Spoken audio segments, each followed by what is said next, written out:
Good afternoon. Welcome to our Eskidju Museum. I was going to ask if you guys can come a little bit closer, so when we have question and answer, since we have a very cozy group in here, it would be much easier for us. Before I introduce our speaker, today's event is collaborated with two organizations, the Art Eskidju Museum and the National Association for Armenian Studies and Research. And of course, we have Dr. Kitabjan. I think I saw him, if I'm not mistaken, who's here. I said today was the last event, but Dr. Aslanyan from UCLA inquired if he can give a talk about a new subject that he has worked for a while, and I couldn't say no. So June 4th is our next lecture, and that's the final one for this season. It's from Nachitjevan to the Netherlands, Thomas Wartabet of Vanant and Armenian printing in Amsterdam from 1677 to 1708. So we have the flyers out there, and I do hope that you are available to listen to this dynamic lecture. Afterwards, we're going to take a break until September 1st. Our next speaker will be Ara Ghazarian from the Armenian Cultural Foundation. Ara has done a fantastic work translating many books. And for those of you who do not know Armenian Cultural Foundation, it houses all of the Armenian newspapers that we have printed all over the world. A few years ago, I was looking for newspapers. I had to call Mechitaris Vienna. And a few years afterwards, when I was in Boston, that was my first trip to Armenian Cultural Foundation, I was amazed to see the collection. And this collection was by one individual who was a survivor and collected all his life. And thank God, before he passed away, the Myrak family took it and housed it in the new building, and it's called the Armenian Cultural Foundation. The subject will be about Rustam, who was the Napoleon's bodyguard, and he was of Armenian origin. There's a lot of conflicts about him, but this book is a very unique book. It was translated from French by Ara. Most Armenians say Rustam was Georgian, wasn't Armenian, and he's going to show it otherwise. So that's going to be, and another professor will be coming in November. We'll be talking about Armenians in Sassoon. And I have begun conversation with museums, non-Armenian museums who are holding Armenian artifacts. And then each curator, every 4 months, will be hosting them here to talk about what collections they have about Armenian artifacts. I have to thank Professor Chukazian, who gave me a large list. And I was amazed when I looked at the list. A whole museum could amass all those artifacts and put it in one museum. Libraries, museums, different households have large collection of Armenian artifacts. So we have begun contacting them and see where we can start. But every 4 months we'll be hosting them. For now, before I invite our speaker, Dr. Scott Abramson, I just want to give a little bit of background. He is a scholar of the modern Levant, the author of several articles, academic and popular, on the region's history, and a doctoral candidate at UCLA Department of Near East Languages and Cultures. And we invite now our speaker. Thank you.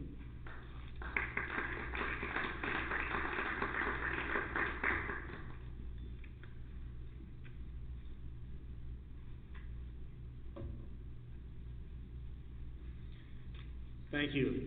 I would like to extend my cordial thanks to the Ararat Eskidju Museum and to Nasser, for whose hospitality I'm very grateful. I consider it a high honor to be speaking to you where we are met today in a museum founded by and named after the great Eskidjian family. I trust that many of you know that the region under consideration today, the Levant, is very closely bound up with the history of the Eskidjian family. The founder of this museum, Luther Eskidjian, was himself a native of the Levant, having been born in one of Kesab's satellite villages in Syria.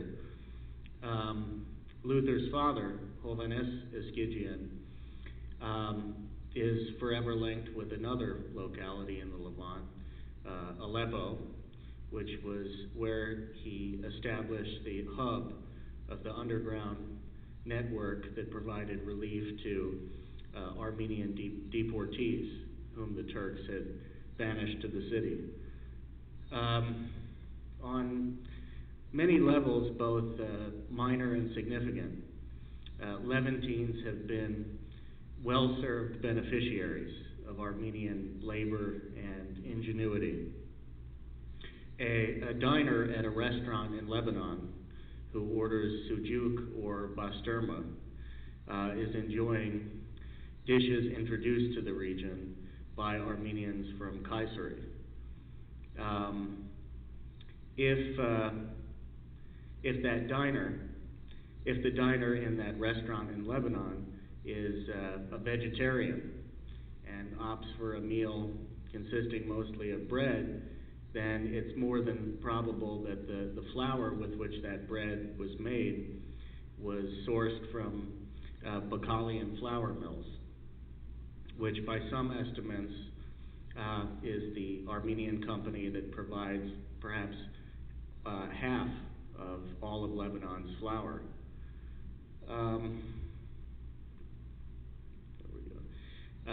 Not far from the Bacalian flour mill's original plant in Beirut stands the Lebanese parliament, where the chamber's 128 members, including 6 Armenians by quota, report to work, at least when Lebanese parliamentarians bother to work. Not all Lebanese are aware that this sublime building was designed by the great local architect Mardaros Altunian. Likewise, not all of the Syrian parliament's 250 members, including 2 Armenians, one of them a woman, are aware that the building in which they assemble was erected by the firm of a Syrian Armenian, Nazarat Yakubian, in the late 1940s, after the previous building had been reduced to ruins by the French in May of 1945. Jerusalemites, for their part, may not be aware that their city has been beautified by the distinctive ceramic style that's so iconic of the city that was introduced to Jerusalem after the First World War by Armenian ceramists, most notably David Ohanessian from Kotaya. So abundant have been the fruits of Armenian endeavor in the Levant that they've been enjoyed even by non-Levantines. To take just one example, anyone who types something in Arabic is indebted to the invention of an Armenian from Damascus, Zavin Manjikian, who devised the code that enables Arabic to be typed much more quickly and efficiently. Armenians have not just been productive contributors to the Levant, they've also been pioneers in the region too.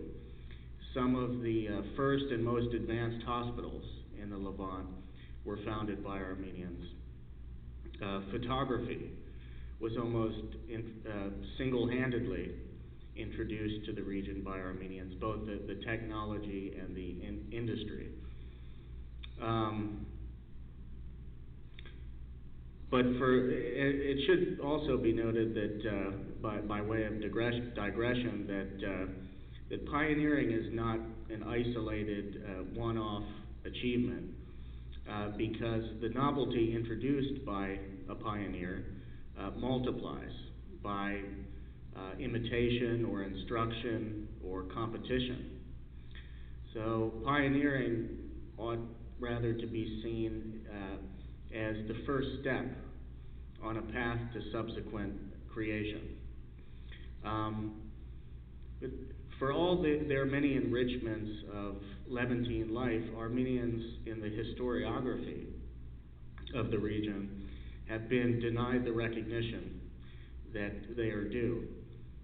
To take just one recent example, in the 2007 book, A History of Modern Lebanon, by the Lebanese historian Fawaz Trabulsi, Armenians are mentioned fewer than 5 times.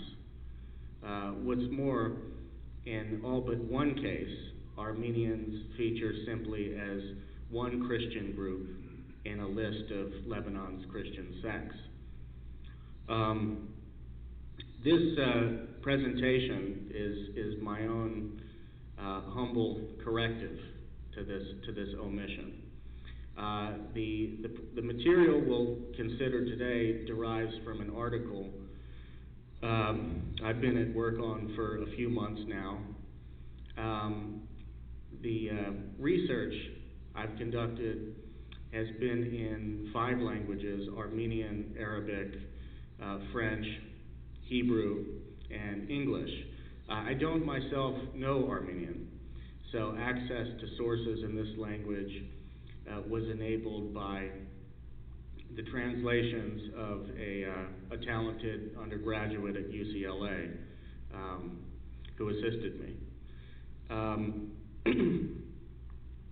But the purpose of my article and derivatively of this presentation is to profile Armenians not as members of their own communities, because there's already been much stellar scholarship produced on that score, but rather I wanted to focus on Armenians as citizens of their countries.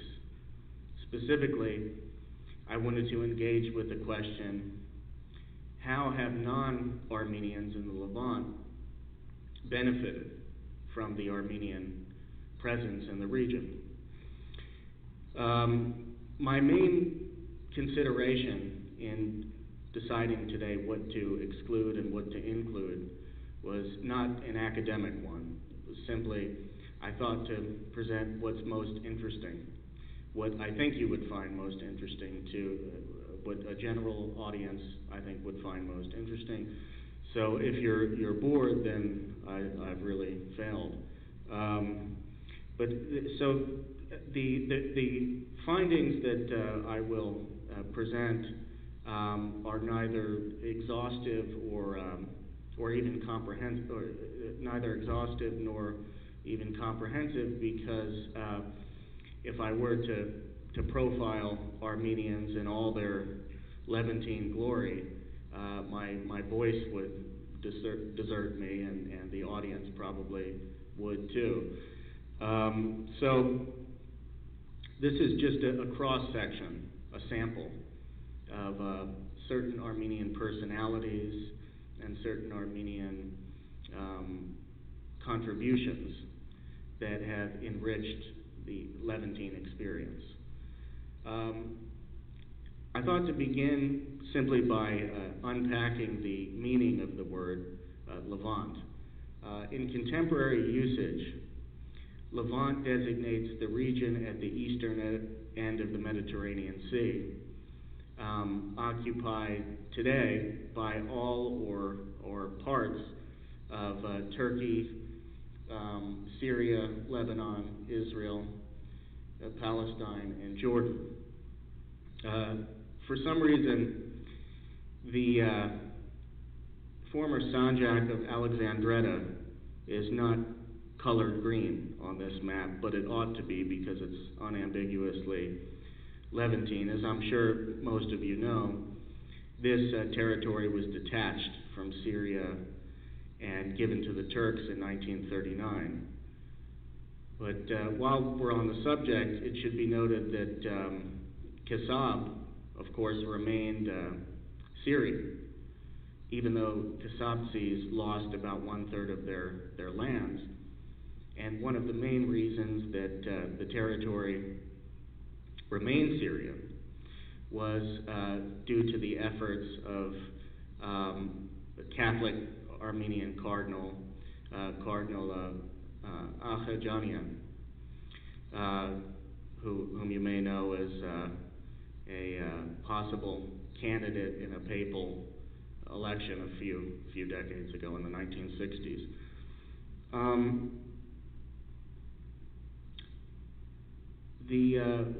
Speaking of Kasab, as I'm sure you also know, Kasab is one of the most venerable Armenian settlements in the region. It has existed for more than a millennium, and so it is one of the oldest or most deeply rooted Armenian habitations in the region. This sort of gives the lie to the notion that Armenians in the Levant came simply as refugees sometime from the Hamidian massacres onward. In fact, Armenians have an ancient and venerable presence in the Levant that reaches back almost as far as the emergence of the Armenian people 2,500 years ago. The Armenians also didn't just come to the Levant as refugees. They have been migrating to the area for 2 millennia as merchants, as pilgrims, and as soldiers. It was in the improbable role of conquerors that Armenians first settled in the Levant in large numbers, and this was under the greatest king in Armenian history, Tigran II.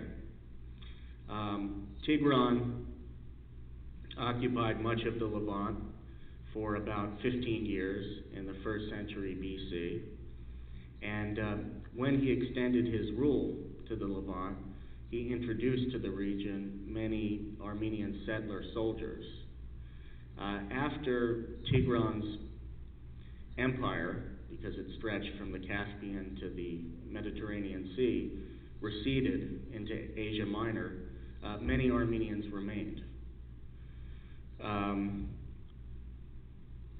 The list of waves of Armenian settlement I've presented here is not exhaustive.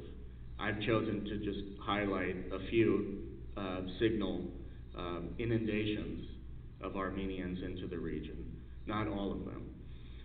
In the 4th century, Armenians began streaming into the region as pilgrims after Jerusalem emerged in that century, thanks to Constantine and his mother, as a destination of Christian pilgrimage. Since the 4th century, there's been an unbroken Armenian presence in Jerusalem. Beginning in the 10th century, after the resurgence of Byzantine power in the northern Levant, the Byzantines enacted a policy that they had pursued earlier of transplanting Armenians to conquered regions, particularly those, in this case, that were under Muslim sovereignty. This roughly coincided with the beginning of Seljuk penetration of the Armenian highlands, and from these incursions, many Armenians fled into the Levant. During the Crusader era in the region, many Armenians followed their Crusader allies into Jerusalem and to other localities in the region. Particularly after the fall of the county of Edessa in 1144, many Armenian refugees from Edessa fled to Christian territories in the Levant after Edessa had been conquered by Muslims. Here are a few testaments, artistic and architectural, to the antiquity of the Armenian presence in the region. This is the so-called Artavan mosaic in Jerusalem. Today it is enshrined by a Russian convent and a museum on the Mount of Olives. It's not in the Armenian Quarter. But here it's a mosaic pavement bearing an Armenian inscription, and it dates from the 5th century.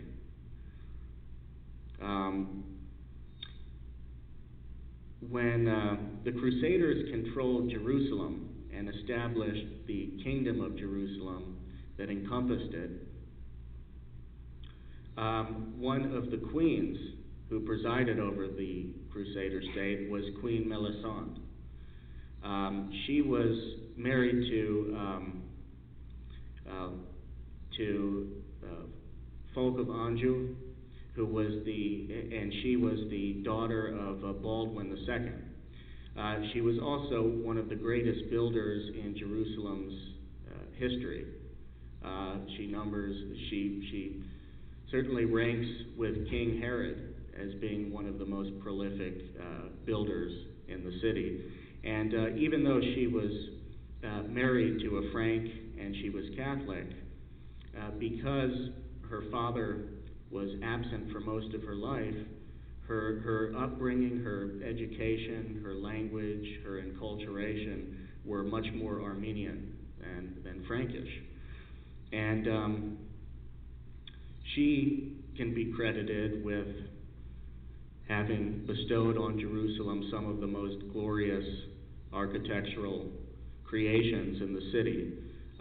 The Church of the Holy Sepulchre, where Christ was reputedly entombed, or crucified, entombed, and resurrected, was rebuilt by Queen Melisande and consecrated in 1149. She also commissioned the construction of the St. Anne's Church in Jerusalem, which enshrines the purported birthplace and childhood home of Mary. And St. Anne's Church is probably the best preserved specimen of Crusader architecture, Romanesque Crusader architecture in Jerusalem today. After the collapse of the Cilician Kingdom, there was further penetration, or there was further influx, rather, of Armenians from Cilicia to the Levant. Subsequent migration into the Levant came in the late 16th century, driven by the Jalali revolts in Asia Minor and a bad harvest caused by the so-called Little Ice Age. Around the same time, Armenian silk traders began establishing themselves in the city. Around the year 1600, the richest merchant in Aleppo was an Armenian named Petik from Old Jolfa. And many Armenians from both Old and New Jolfa established themselves in the city and for a brief period monopolized the silk trade. More recent Armenian immigration to the Levant, beginning with the Hamidian massacres of the late 19th century, introduced refugees, Armenian refugees to the region, such that by 1925, about 160,000 Armenian refugees established themselves in the region, or fled to the region, sheltered in the region. So this influx of 160,000 Armenians to the Levant spanned about 10 years, from 1915 to 1925. About 100,000 of these Armenian refugees sheltered in Syria, about 50,000 in Lebanon, and perhaps 10,000 in Jordan and Palestine. Turkish persecution of Armenians continued into the late 20s, So there was a further, albeit much smaller, influx of Armenians around 1929 and 1930. And finally, after the Sanjak of Alexandretta was annexed by Turkey, the Armenian community of Musadagh relocated en masse mostly to Anjar in Lebanon. The village of Vakif, of course, remains, the only one of the 6 villages.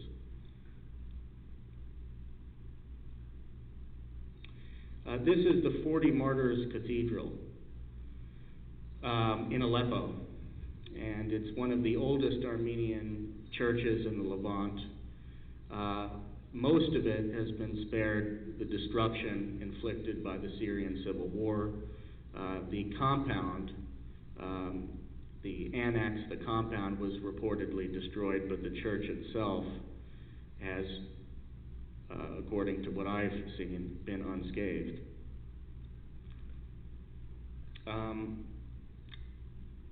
Here is a profile of Armenians in the Levant today. Now, it should be noted that the population numbers are estimates. There hasn't been a census in Lebanon since 1932, and that census was itself rather flawed. So no one can establish with any degree of certainty just how many Armenians there are in the country. Perhaps as few as 70,000, perhaps as many as 140,000, 150,000. Before the Syrian civil war, the Armenian community in that country was, of course, much more numerous. But today, the population has dwindled to perhaps 35,000. This statistic comes courtesy of Nerses Sarkisian, a member of the Central Committee of Dashnak in Syria.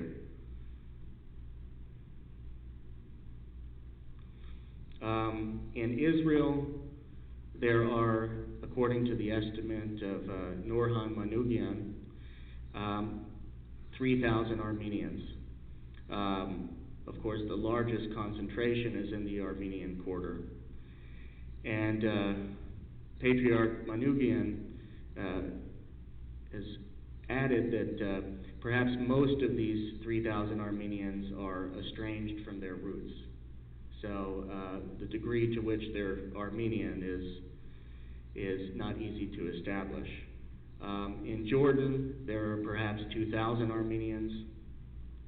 Their largest concentration is in Ashrafia, not to be confused with the neighborhood of the same name in Beirut, which coincidentally hosts many Armenians itself. And in the Palestinian territories, there are today probably as many as 500, but that's a rather, that's on the optimistic side. There are probably maybe half that. Okay.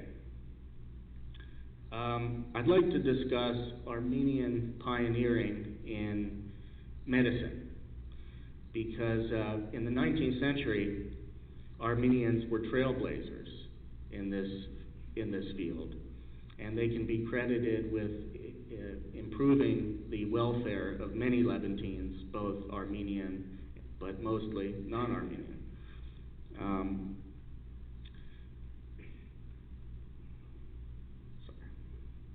Okay.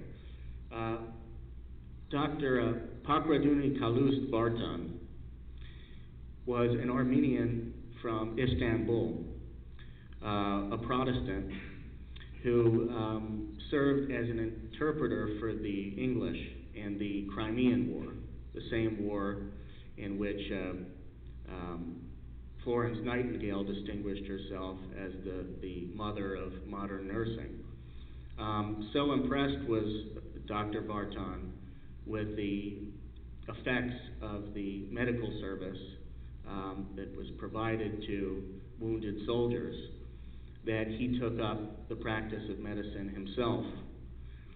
And when the Scottish Missionary Organization, for which he worked, sent him to Beirut in 1861 after the civil war of the previous year, he decided to leave the city and he made his way to Nazareth, where he established the first modern hospital between Jerusalem and Beirut. And the hospital still operates today in Nazareth, but not at the original site. Dr. Azador Altunian established the first modern hospital, certainly the most advanced hospital for many years, in Aleppo. The Altunian Hospital finds its origins in a clinic that Dr. Altunian set up in the city in 1888. The hospital that bears his name was established in the 19-teens. But one of the special features of the Altunian Clinic was that it was one of the few medical facilities in the Middle East that had among its newfangled equipment an X-ray machine. Dr. Altunian probably brought that to the hospital in the late 1890s. It was certainly the first X-ray machine in Syria. Dr. Barton's hospital did not acquire an X-ray machine until the 1930s. Dr. Altunian was also the first to bring penicillin to Syria. He was the first to found a nursing school in Syria, which he established in the late 1920s and it operated for about 3 decades.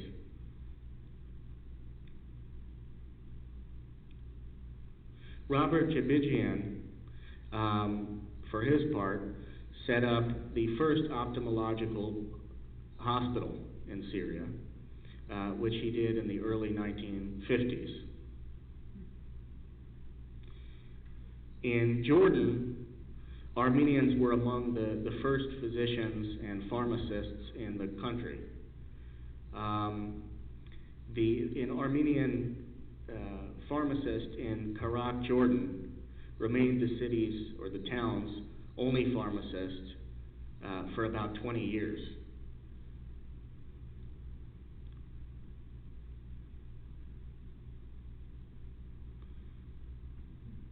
Around the same time Dr. Altunian established the hospital that bore his name, the Mazlumian brothers set up the first modern hotel in Aleppo, the Baran Hotel. Before the Baran Hotel, when European travelers came to Aleppo, their options for accommodations were very limited. They could stay in hospices, in monasteries, or in their country's consulates. They also had the less attractive option of staying in a khan, or a caravanserai. These were small inns that were unfurnished. They didn't have beds or even mattresses. The travelers would supply the mattresses themselves. Many of the khans had dirt floors. Really, the khans were a kind of grid of empty rooms. What filled those rooms was up to the travelers.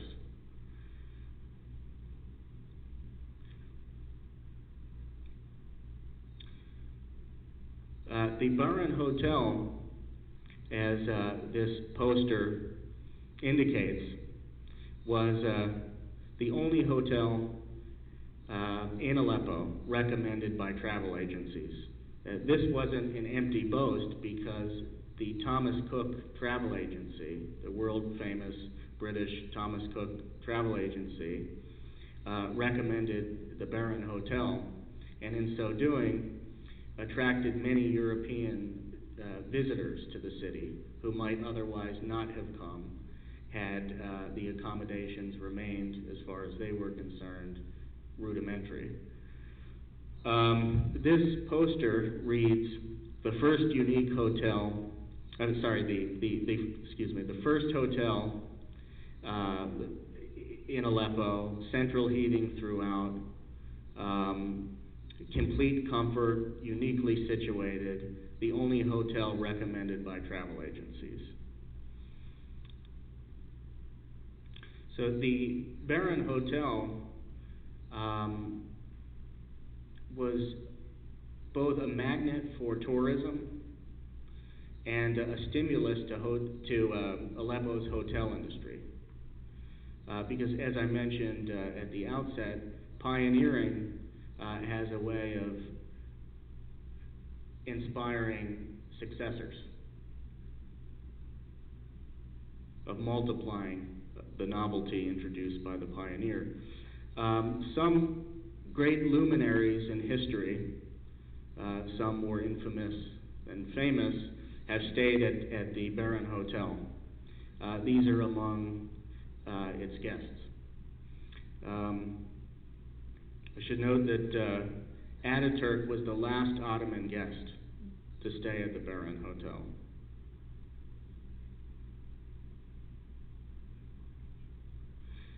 This is Lawrence of Arabia's tab at the Baron's bar. Many news sources report that the bill was unpaid, but that in fact wasn't the case. He did pay for his tab. He did pay for his lemonade, as you can see.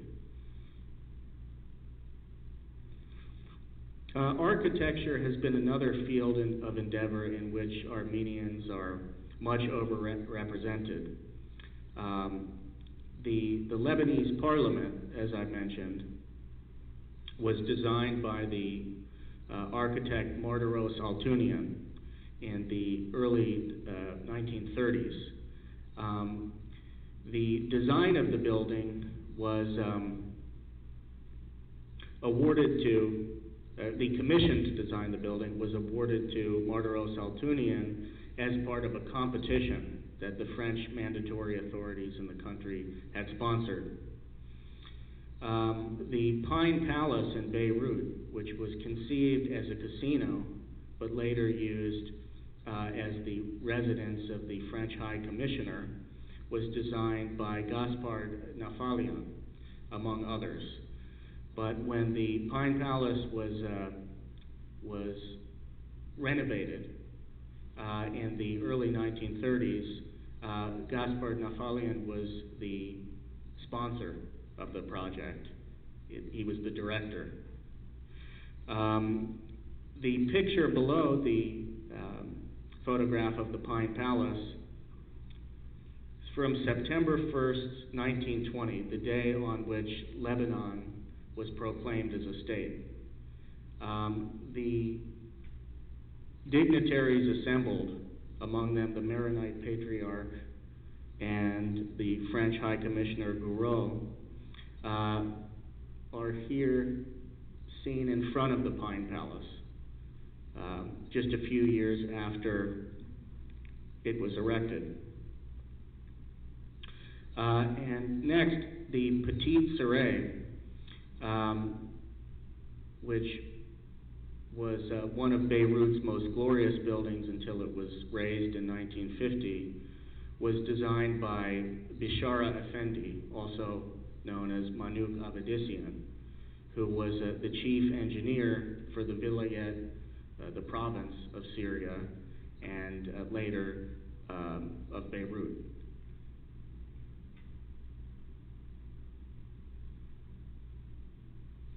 Here you can see the Syrian parliament, which, as I mentioned, was erected by the firm of Nazarat Yakubian in the late 40s, after the French had reduced the previous building to rubble. And lastly, Aleppo's Grand Sireh, designed here by two Armenians. This is a photograph of Mardaros Altunian the architect who designed the Lebanese parliament.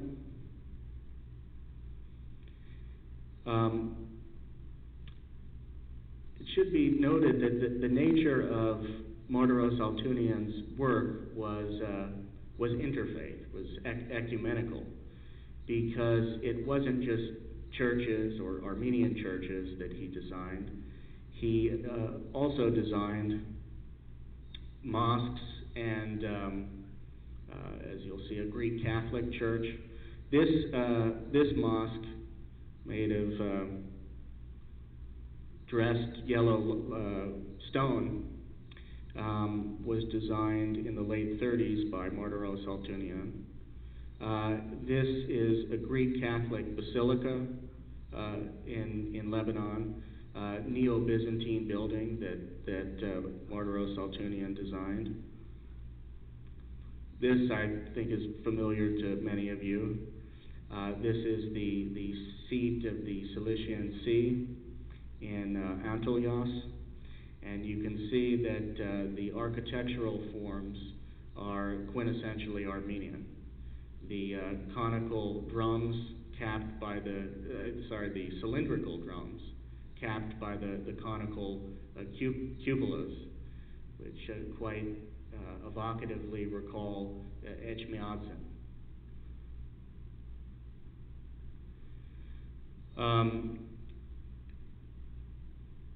North of Beirut flows the Nahar al-Kalb River. In the gorge that surrounds the river are about 20 steles, or commemorative plaques, on which are inscribed the boasts and braggadocio of conquerors, beginning with Ramses II and ending in the late 20th century with Hezbollah. These 20 stele, as I said, feature the kind of triumphal pronouncements of conquerors or of Lebanese who have been freed from conquerors.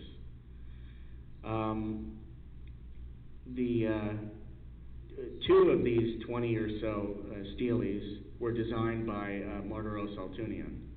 On the right is a commemorative inscription designed by Altunian in 1920, which commemorates the French victory over the Syrians that year. The second stele that Martiros Altunian designed was installed in 1946. It's made of marble. The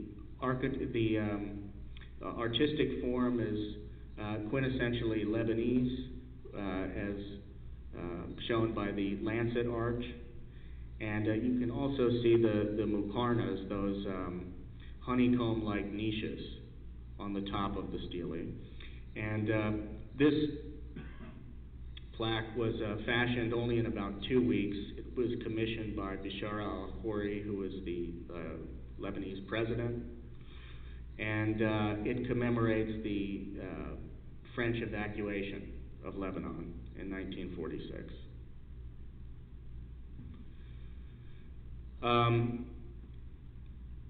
Any visitor to Jerusalem will be struck by the ubiquity and the sublimity of the city's distinctive ceramic style. This style is traceable to its introduction to the city by Armenians from Kotaya after the First World War. In 1918, or thereabouts, Mark Sykes of Sykes-Picot fame bumped into David Ohanessian, an Armenian potter in Aleppo. Ohanessian had survived the genocide, and he'd left Deir ez-Zor and made his way to Aleppo, where he met Sykes, for whom he had worked years previously when Sykes commissioned a so-called Turkish room in his residence. Sykes recommended Ohanessian to the military governor of Jerusalem, Ronald Storrs, who boasted that he was the first military governor of the city since Pontius Pilate. Storrs was a great aesthete. He was a great admirer of art and architecture, and he took up Mark Sykes on his recommendation and invited David Ohanessian to Jerusalem with a view to producing new tiles for the Dome of the Rock. David Ohanessian brought with him a team of ceramists from Kotaya. For lack of funding, the Dome of the Rock project never materialized. It was suspended. But the Ohanessian workshop produced many fixtures of artistic ornamentations of Jerusalem in the 1920s, street signs, for example. In 1922, two of David Ohanessian's disciples, Nishan Balian and Migrdich Karakashian, established their own workshop in the city on Nablus Road. They called it Palestine Pottery. David Ohanessian's workshop had been called Dome of the Rock Tiles, even though, as I said, the Dome of the Rock project was never realized.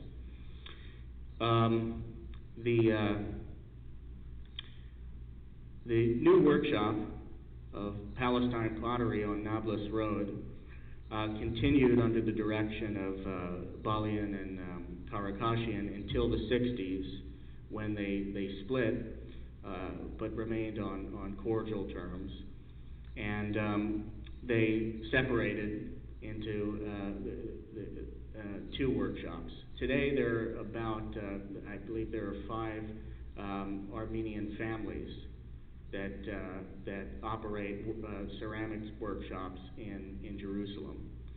Not every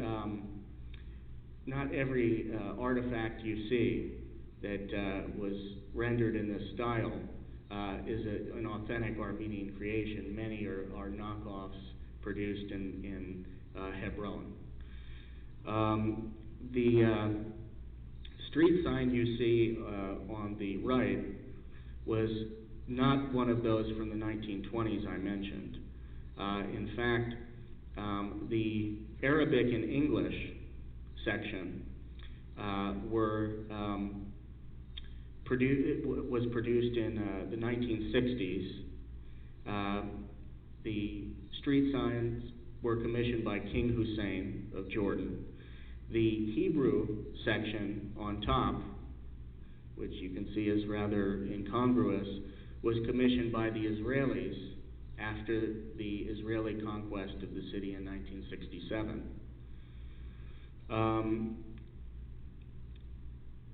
The stamp on the left, as the caption reads, was issued in 2003 by the Israeli Postal Authority to commemorate the tradition of Armenian ceramics in the city.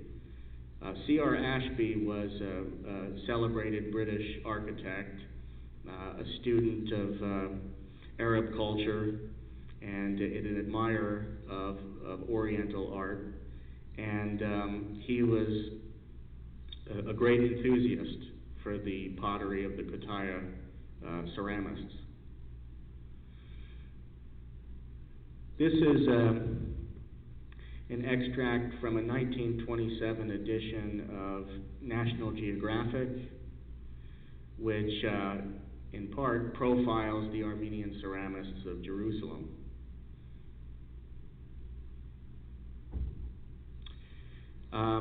This is a gold medal certificate awarded by the mayor of Tel Aviv, Mayor Dizengoff, in 1932 to David Ohanessian's disciples, who set up Palestine Pottery, Neshan Balian and Migrdich Karakashian.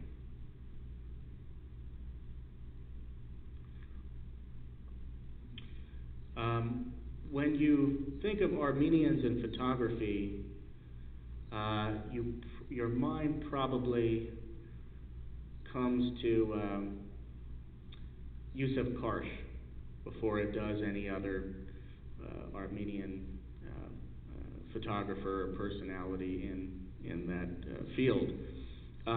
But few people know that Karsh was trained in the craft of which he is so glorious an ornament by his uncle, George Nakash, who learned photography in Beirut from another Armenian. So Karsh was raised in Aleppo. In his teens, he moved to Canada, where he learned photography from his uncle. Armenians introduced photography, both the technology and the industry, to the Levant, and they also took some of the first photographs produced that showed the Levant in the second half of the 19th century.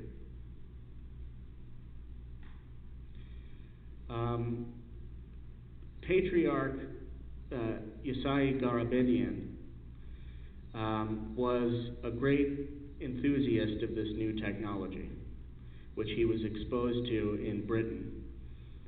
He introduced the first workshop, photographic workshop, to Jerusalem, most likely in 1859, though it may have been a little later. And this, according to the scholar Stephen Sheehy, may in fact have been the first photographic workshop in the whole of the Arab world. Garabedian was not patriarch at the time, and when he was elected patriarch, he was somewhat disappointed because he wanted to continue to pursue photography.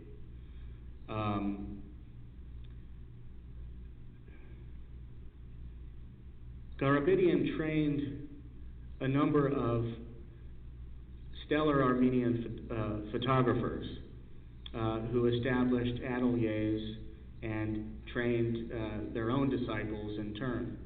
One example of this is Garabed Krikorian, who studied at Garabedian's sort of school or educational workshop.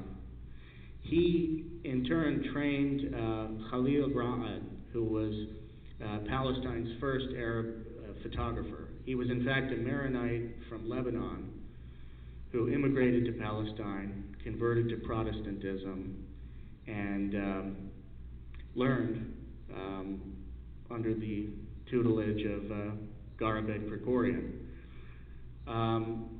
Garabed Krikorian opened his own atelier probably in the 1880s, and to his disappointment, his disciple, Khalil Ra'ad, established a rival atelier very close to his master's studio.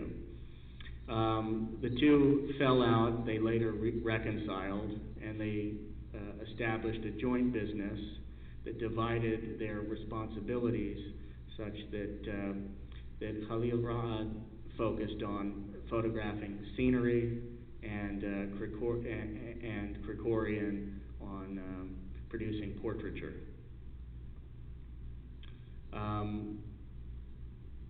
Ilya Kavejian was another prominent photographer of the period who captured some of the most beautiful images of Palestine in the first half of the 20th century. Another Armenian from Jerusalem who excelled in photography was Jean Ohanes Halajian, who moved to Haifa and became the city's preeminent photographer.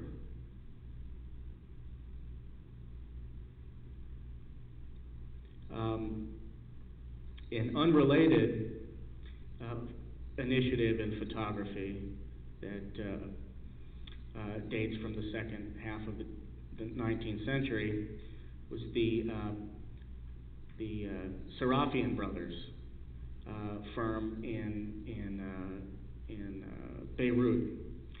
They established a studio, one of the city's first, and they produced a great many postcards, captured the scenery of the region.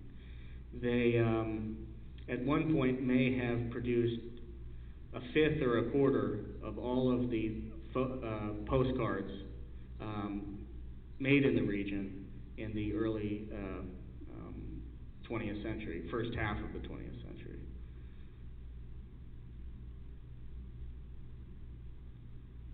Some of you know the Gulbek family. They, along with the Serafian brothers, helped pioneer photography in Lebanon. Valerijan Setyan was I believe he's still alive. He's a photographer of many prominent Lebanese personalities. Politicians. There's a famous portrait he took of Kamil Shamoun. The first native photographer in Aleppo was Armenian, Krikor Messerlian. And the court photographers of two Jordanian kings were Armenians. Hago Berberian, who was a photographer for King Abdullah, and Zohrab Markarian was King Hussein's photographer for about 25 years.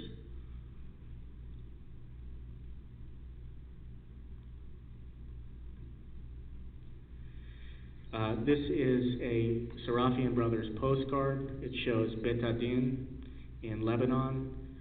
Incidentally, the palaces of Betadin were the inspiration, at least in part, for the Lebanese parliament, designed by Martiro Saltunian.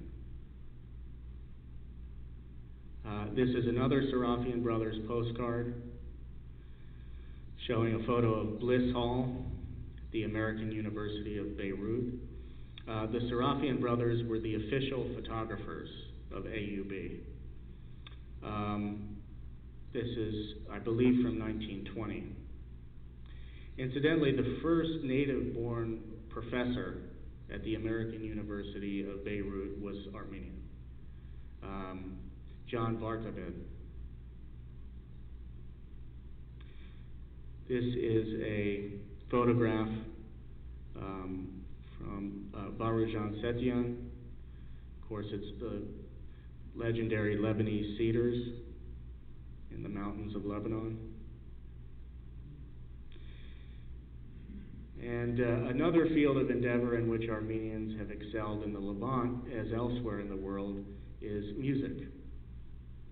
Armenians were pioneers and leaders of jazz in Aleppo, Damascus, and Beirut. Even today, the so-called dean of Lebanese jazz is an Armenian pianist named Arthur Setyan. Armenians have also figured among the most prominent classical musicians in the region. The current conductor of the Syrian Symphony Orchestra is Armenian, Misak Bakhbodorian, I believe his name is. The Ohan Durian, whom you probably know, the former conductor, the late conductor of the Armenian Philharmonic, was from Jerusalem, and he went to Hebrew University and subsequently taught at Berzit College, which became Palestine's first university, Berzit University. And he taught in the 1940s, when he worked there, some of Palestine's greatest musicians.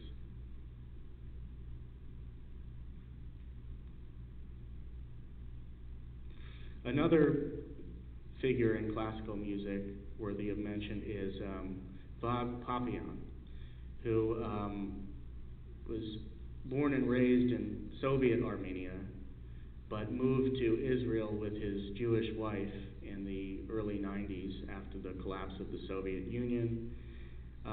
He has conducted the Israeli Philharmonic. He was the artistic director of the Ashdod Symphony, the coastal city, Ashdod. And he's also taught at the Hebrew University of Jerusalem. A leading musical venue in Aleppo, founded by Armenians, was the Dar al-Tarbiyah, the House of Culture in Arabic. And it was one of the foremost venues for Syrian jazz, among other musical forms. As for the other forms of performing arts, mention should be made of the Habima National Theater in Israel. In Armenian, Yevgeny Vakhtangov was in fact the founder of Israel's National Theater. He organized and directed the first productions of this theater troupe in Moscow. But thanks to him, the Habima Theater Group matured from a rather lackluster set of actors into a professional theatrical force. And lastly, I'd like to relate a particularly interesting episode in Lebanese history, that which concerns the Lebanese Rocket Society. In the early 60s, an Armenian professor at Hagazian College, Manu Manougian, set up the so-called Lebanese Rocket Society. Amid the space race between the USSR and the US, there was a third contestant, and that was the Rocket Society that Manu Manougian had founded. With no state support initially, later he did acquire some subsidy from the government. He and his team were able to launch rockets into orbit, into the thermosphere. And this was a remarkable achievement, particularly in view of the modesty of the group's origins. Just a small club at a university. And in 1963, the Lebanese Postal Authority produced a stamp commemorating this feat of the Manougian group. So, as I mentioned at the outset, I haven't enough time to profile Armenians in every field of endeavor. I just wanted to give you a sample. But if there's any industry or trade or craft that you would like me to discuss in this context, then I invite questions. Thank you.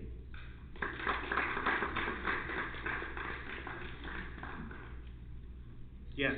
You didn't mention the photographer Manouk. When I grew up in Lebanon in 1960s, most postcards, National Airline Middle East, they had only posters of Manouk. They were these huge boards of State of Lebanon or various Lebanese sites.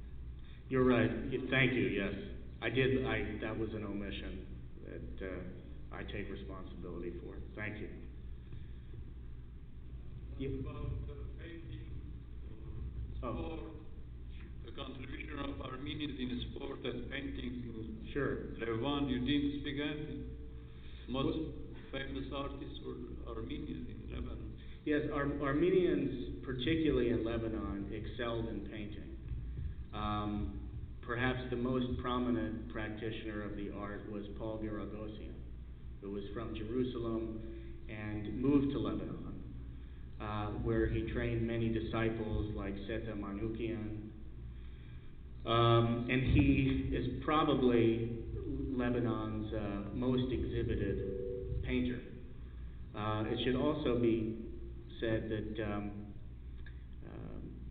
well, here's an example. In 2005, the book, The Development of Contemporary Art in Lebanon, 1930 to 1975, was brought out by Freda Howling. The author profiles 43 Lebanese artists in the contemporary genre. 7 of those 43 artists, so that's something like 16 or 17%, are Armenian. And then also in sculpting, there's Zavin Hadijian, whom you may know as the sculptor who created the genocide memorial monument in Big Faya. Yeah, Hadijian. I could go on, but I probably ought not to. Do you have any other questions? I'm curious. You concentrated mostly on Armenians in the Arabic countries of the Levant, and you virtually didn't mention much about Turkey, considering the fact that Eastern Turkey is historical Armenia, the Armenian plateau, and Armenians contributed a lot. Yes, that's right. I mean, the current modern Turkish alphabet, for example, if nothing else, was great. Their theater, opera, the whole bit. I agree with you, but I wanted to limit my focus to the modern Levant. I did touch on Armenian history and contributions to the Levant in past centuries, but I gave particular regard to Armenian contributions in the 20th century Levant, and of course, since 1939, the Armenian presence in Alexandretta has been minimal. That was my question too. I was going to ask you that. I thought that you were going to cover also the Levant in that area. Alexandretta, yeah. Yeah, I deliberately left that out of account. Yes. Yeah, you continue with lecture. Are you going to expand into this subject further, or are you going to be focused only in this area? I'm going to focus on the Levant because there's too much work to be done in this one region. But I'm really just in the middle of researching this article. So I have a lot more work to do. I'm not exactly sure when I'll write the article, probably toward the end of the summer. Thank you very much. Thank you.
Oh, really? Yeah. I definitely remember that. Yeah. Okay.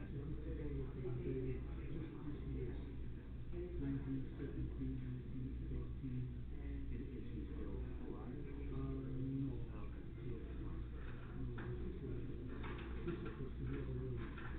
Really? Yeah. Thank you. Thank you. Nice to meet you. Nice to meet you.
Yeah, there were a lot of the Syrians. She might not answer. Yeah. I think that was one of the two. Yeah. And he's been, his patriarch has been, name given a name as the flower of the desert. Oh, really? Yeah. But he was patriarch of Jerusalem for 20 years. Okay. That was My mentor. Yeah, And Orhan Burian. Yeah. We met Orhan Burian. We sang with Orhan Burian. Really? At the Hollywood Bowl, yeah. When he was visiting, do you remember? Yeah, yeah. And Orhan Burian was, you could say, he was contemporary with the patriarch. with her mom. When she was growing up there. Well, she went to Montreal with her mother. Orhan? It was in the 50s. And from there she went into It was in the 50s. Okay. Yeah. Okay, what I'm going to give you is another researching famous on Wegner. Oh, okay. As you know, Anita's mom. I recognize. Corresponded with recognize Armin him. Wegner for And this years. is the painting that Mazida Yeah. Sayan did. I have all the things. I have all the letters. In But 1961. while she was there, Anita, she found the letter between her mom and Concerning? yeah, she sent him that information to Cassidy about Wegner, and Cassidy was writing about Wegner on a letter. She found that one. She told her. Yeah, so she was bringing over. I said, yeah. Well, see, so now I'm going.